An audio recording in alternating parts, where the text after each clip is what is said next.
Finally captain ಮಿಲ್ಲರ್ದು teaser ಅಲ್ಲ trailer ಬಂದಿದೆ. ಇನ್ನೇನು 12ನೇ ತಾರೀಕು ರಿಲೀಸ್ ಆಗ್ತಿದ್ದಾರೆ ಅಂದ್ಬಿಟ್ಟು ಹಾಕಿದ್ದಾರೆ. ಟ್ರೈಲರ್ ನೋಡಿದೆ, ಇವಾಗ ಕೂತ್ಕೊಂಡು ನೋಡಿದೆ. ಬಟ್ ನನಗೇನು ಅನ್ನಿಸ್ತು ಅಂದರೆ ಚೆನ್ನಾಗಿದೆ, ಸುಳ್ಳೇ ಕೇಳಬೇಕು.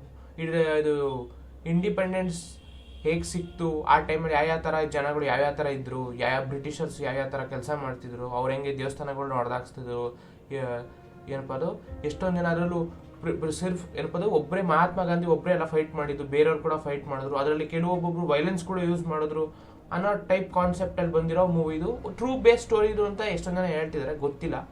ಪೂರ್ತಿ ಮೂವಿ ನೋಡಾದ್ಮೇಲೆ ಗೊತ್ತಾಗೋದು ಯಾವುದು ಎಷ್ಟು ಟ್ರೂ ಬೇಸ್ ಅಲ್ಲ ಅಂತ.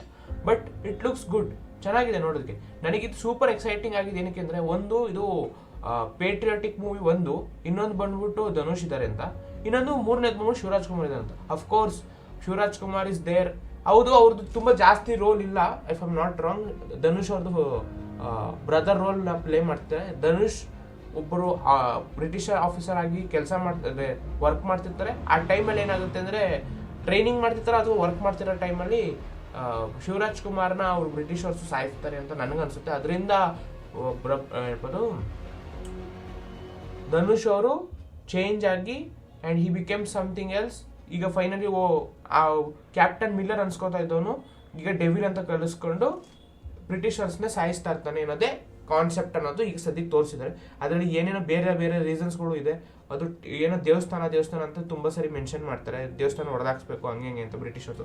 ಅದಕ್ಕೆ ಇವರು ಮೇ ಬಿ ಏನಕ್ಕೆ ಹೊಡೆದಾಕ್ಸ್ತೀರಾ, ಅದೇ ನಿಮ್ಗೆ ಪ್ರಾಬ್ಲಮ್ ಮಾಡಿತ್ತು ಅನ್ನೋ ಥರ ಏನೋ ಫೈಟ್ ಬ್ಯಾಕ್ ಮಾಡಿದಾಗ ಅವ್ರನ್ನ ಸಾಯಿಸೋಕೆ ಟ್ರೈ ಮಾಡ್ತಾರೆ ಅಂತ ನನಗನ್ಸುತ್ತೆ. ಅಲ್ಲಿಂದ ಸ್ಟೋರಿ ಸ್ಟಾರ್ಟ್ ಆಗುತ್ತೆ. ಇದು ಪ್ರೋಲಾಗ್ ಅಂತ ಹೇಳಿದ್ದಾರೆ.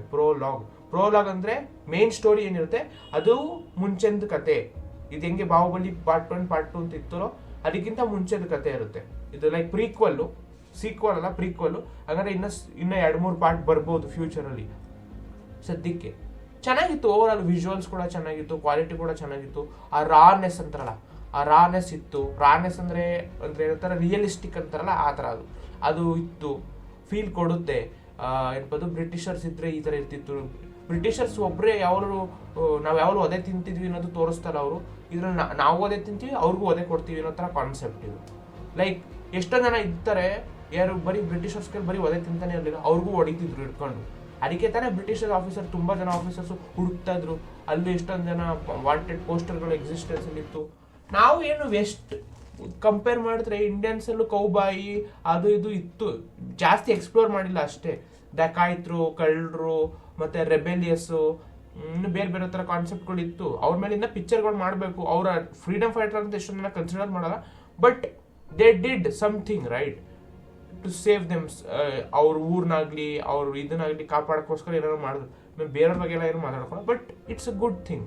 It's a decent cool movie. ಈಗಿನ ಜನ್ರೇಷನ್ ಮಕ್ಕಳು ನೋಡಬೇಕು ಅಂತ ನಾನು ಅನ್ಕೋತೀನಿ. ತಪ್ಪು ತಿಳ್ಕೊಬೇಡಿ, ನನಗೆ ಇವು ಏನಪ್ಪದು ಲವ್ ಸ್ಟೋರಿಗಳು ಅಷ್ಟಾಗಿ ಇಷ್ಟ ಆಗಲ್ಲ. ಬಟ್ ಇದು ಆ್ಯಕ್ಷನ್, ಅಡ್ವೆಂಚರು, ಕಾಮಿಡಿ ಅವೆಲ್ಲ ನೋಡ್ತೀನಿ, ಡ್ರಾಮಾನು ನೋಡ್ತೀನಿ. ಇನ್ನೊಂದೇನೆಂದರೆ ಇವತ್ತು ಇದು ಕ್ಯಾಪ್ಟನ್ ಮಿಲ್ಲರ್ದು ನೋಡೋಕೆ ಮುಂಚೆ ನಾನು ಆ್ಯಕ್ಚುಲಿ ಟ್ರೇಲರ್ ಬರುತ್ತೆ ಅಂತ ಅಂದ್ಕೊಂಡಿರಲಿಲ್ಲ. ನಾನು ಪ್ಲ್ಯಾನ್ ಮಾಡಿದ್ದೆ ಒಂದು ಸ್ಪೆಷಲ್ ವಿಡಿಯೋ ಮಾಡೋಣ ಅಂತ.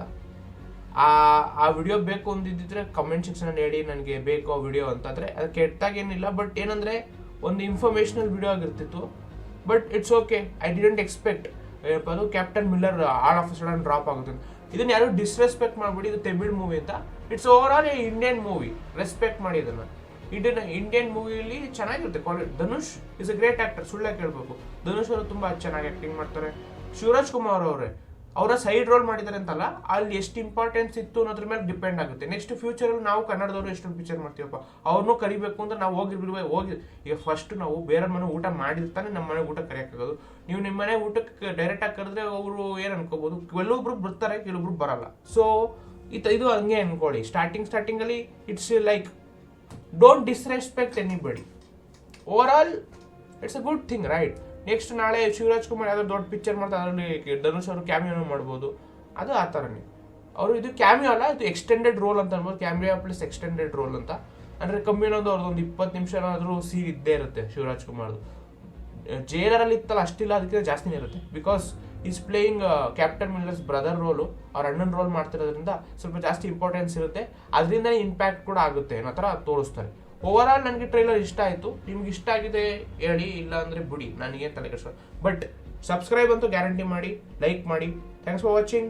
Please do subscribe. UI ಹೆಂಗೋ ಮಂಡೇ ಬರ್ತಿದೆ, ಅದನ್ನು ನಾನು ರೆಡಿ ಮಾಡ್ಕೊತಾ ಇದ್ದೀನಿ, ವಿಡಿಯೋ ಏನೇನು ಮಾಡಬೇಕು ಅಂತ ಅದ್ರ ಬಗ್ಗೆ. ಟ್ರೈಲರ್ ನೋಡಿಕೊಂಡು ಫುಲ್ ಡೀಟೇಲ್ ಆಗಿ ವಿಡಿಯೋ ಮಾಡ್ತೀನಿ. Thanks for watching guys. Please do subscribe. ಜೈ ಹಿಂದ್, ಜೈ ಕರ್ನಾಟಕ. ಮತ್ತೆ ಬೈ ಬಾಯ್.